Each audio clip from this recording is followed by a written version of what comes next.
Hello and welcome back to another Doctor Who action figure review.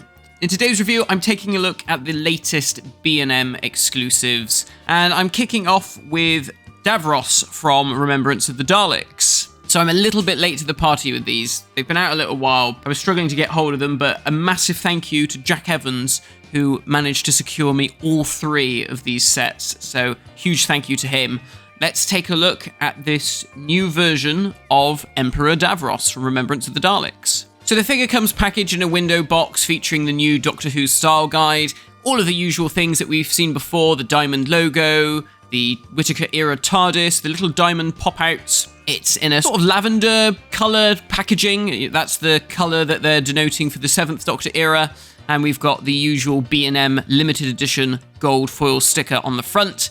And it tells us that this is from Remembrance of the Daleks. And then on the back of the box, we have a synopsis of the story. And then, much like some of the older B&M sets, this one does have a diorama backdrop inside.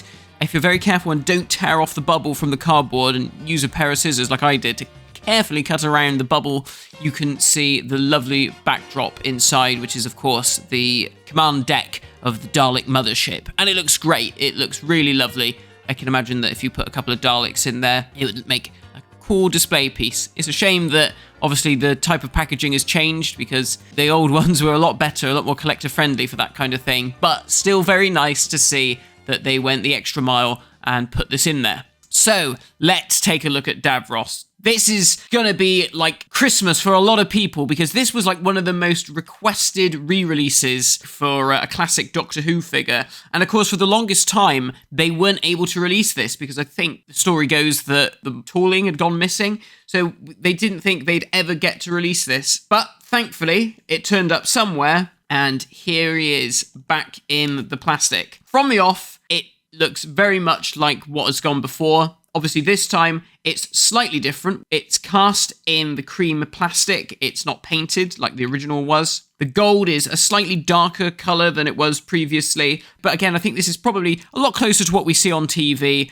And this fits in better with some of the more recent versions of the Imperial Daleks that we've seen in recent years. Overall, from the outside, it's fantastic. You know, the skirt's great. That fantastic dome with the enlarged version of the dome lights that you see on the Imperial Daleks. You've got the hexagonal window on the front, which shows Davros's eye in the TV show, but on the toy it's just a little window. And if you look carefully, you can see Davros peeping through, much better than you did on the old one.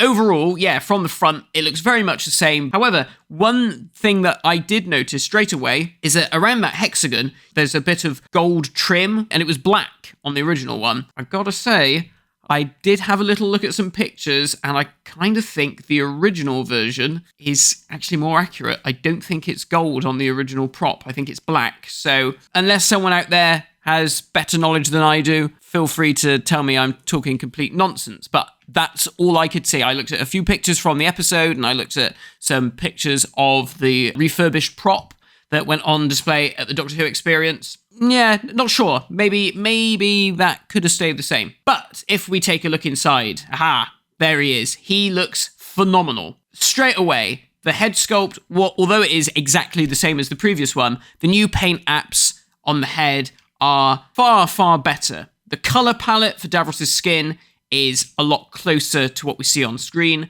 I love the washes and stuff that really bring out the details of all the creases and the veins on the skin. It looks amazing. The darkness around the eyes, again, really great. Brings out the sculpt there of the empty sockets, and around the mouth, the dark black, which is something that I always remember vividly from Remembrance of the Daleks. Davros' mouth, which was all black and oozy and horrible. Also worth noting is that all of the wires are now red rather than red and orange compared to the original. This is much better. This is much more accurate compared to the original release, so that's good.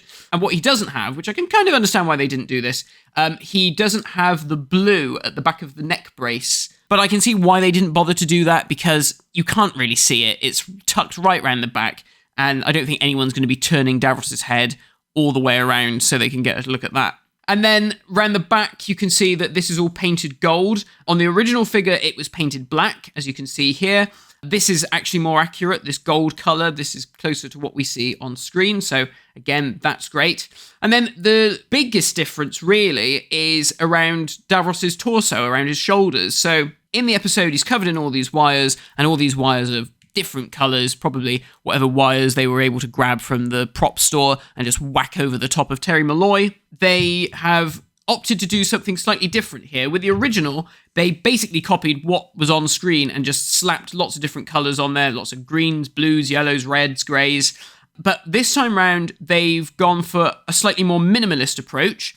All of the sculpting has been brought out with a sort of light grey wash, and then some of the thicker tubes have been brought out with either yellow, red, or blue paint. I've seen some people say that they don't like the fact that they've lost the colours, and other people aren't so worried. I have to say, now unusually for me, because I tend to go for screen accuracy as king, I kind of prefer the new version. And the only reason why I say that is because you can see the sculpt better. It's a lot clearer as to what's going on there. And I think when you compare it to the original, some of the paint was just quite sloppy in places. It wasn't very neat and tidy. I think had it been neater and crisper to each of those individual wires, might have been slightly different. I might have preferred it. But honestly, I think I prefer that you can actually see that, okay, this is Davros covered in lots of wires and cabling, whereas the other version just looks like child sort of squiggled paint all over him. Definitely an improvement as far as I'm concerned. The head is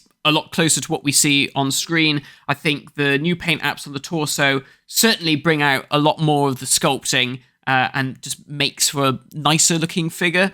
And then, of course, if we move on to the articulation, he's got articulation at the head. Now, something to be mindful of with this, when I got mine out of the box, Davros' head was turned to a slight angle, and of course the first thing to do would be to turn the head round to straighten it out.